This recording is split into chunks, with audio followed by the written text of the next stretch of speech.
Ladies and gentlemen, welcome to another video. In this video, we're going to be talking about how to use Telegram chat search feature in 2026. So if you're looking for messages, media, links, files, dates, and keywords in Telegram faster than ever, this is going to be the only video that you'll ever need to watch on the internet. So if you're looking for a specific invoice or message or something like that, all you need to really do is simply go ahead and click on the search bar of your Telegram application and simply go ahead and search for the keyword that you're looking for. So for example, if you're looking for a invoice, you can simply go ahead and search it that way, so you'll get all the messages with invoices. But if you're looking for it in a specific chat, all you need to do is simply go ahead and click on the triple dot of the chat and click on search.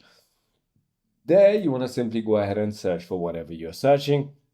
You can also go ahead and use filters and put dates, by the way. And once you simply go ahead and do so, you can download whatever you're looking for, or even messages you can check on. I hope this video clarifies everything for you. If you have further more queries, feel free to comment down below, and I'll see you on the next one.